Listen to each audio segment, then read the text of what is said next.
мамлекеттик туусу алып кирилсин. Bunday tegerekli Kırgız Bozlu'nun kündürü, Kızıl Tüsü verildi. Dilekli Tuğrası, Ağır Uzunluğu'nun değiştiği 3 bölümündür. Yargıragan tegerekli diametri, Dilekli Tuğrası'nın değiştiği 3 bölümündür. Gün yanamur, Yargıragan diyetikalardın diametrilerinin çalıştırmalılığı değiştiği 3 bölümüne barabar. Kırgızstan'da bir kendinin aydınlığı. Gündüz, birlikte Kırgızstan'da ülkede yaşayacaktan ellerin birimdiginin simvolu. Birlikte kızıl tüsü, Ayköy Manastır'ın doğusunun tüsü var. Birlikte bilgileri, elbisli buluttuk ruhani dünya tanımlan, Cenab-ı Ötkün tarihi yolundan yer alçın simvolda.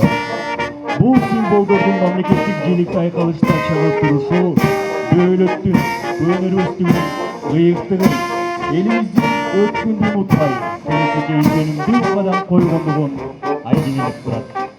Мамлекеттик туу 1992-жылы 3-мартта республиканын Жогорку Кеңеш тарабынан кабыл алынган. Анын авторлору Айдарбеков, Бекболсун, Жеңгибеков, Сабыр Ибтаров, Юсуп Батаев, Аманбек Сулыков.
Бардыңыздарды Кыргыз Республикасынын мамлекеттик туусунун кабыл алынгандыгынын 28 жылдыгы менен куттуктаймын.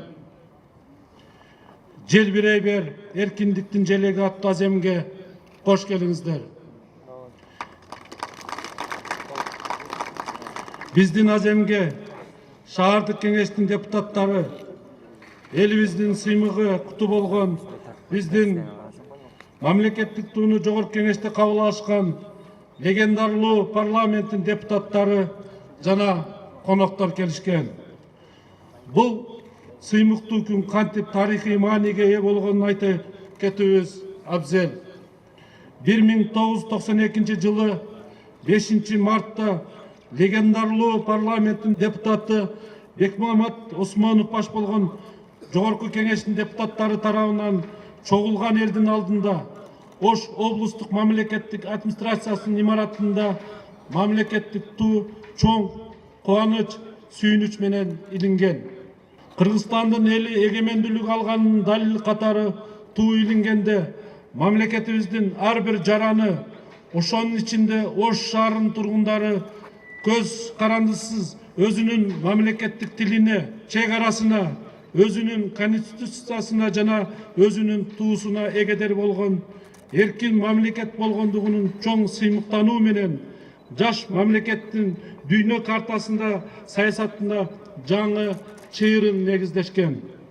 Эзелтен кыргыз элинде туу ыйык болуп, элдин эл экендигинин негизги белгиси катары тууну негизги жыйындарда, жортуулга чыкканда бийик көтөрүп, көрүнүктүү жерде кармашкан.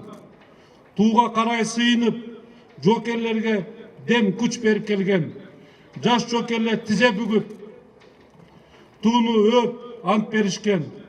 Бул жөнүндө эпосто кеңири айтылып келет. Улуу Манас эпосунда ак асаба, кызыл туу, айгайлаган ызычу, көк касаба, кызыл туу, көйгөйлөгөн ызы чуу деп айтылат. Демек, азыркы туубуздун кызыл түсү, байыркы бабаларыбыздын туусунун түсү. Түндө түшкөн 40 күндүн нуру бул кыргыз элинин бириккен 40 уруусун түшүндүрөт. Ошондуктан биздин туу биримдиктин, ынтымактын, ырыстын туусу. Ушул аянттагы жоокерлер көтөргөн кызыл туубузду көрүп туруп, кылкылдаган кызыл туусу колунда кыргыз бүгүн эркиндиктин жолунда деген ыр саптары эске түшөт. Ушул саптар биздин элибиздин туга болгон мамилесин, ага болгон урмат сыйын, үмүтүн, аруу тилектерин түшүндүрүп турат. Сөзүмдүн аягында айтар элем, ылайым биздин туубуз түбөлүк турсун. Туубуз элибиздин майрамдарында, салтанаттарында, тойлорунда желбиресин. Мен дагы бир жолу сиздердин бүгүнкү майрамыңыздар менен куттуктап, биздин ыйманыбыз, адебибиз, маданиятыбыз, мамлекет туу менен байланышкан эсиңиздерге салып кетмекчимин. Ылайым биздин туубуз кыргызстандыктарды бириктирген сыймыктуу символ катары түбөлүккө жашасын. Көңүл бурганыңыздарга рахмат.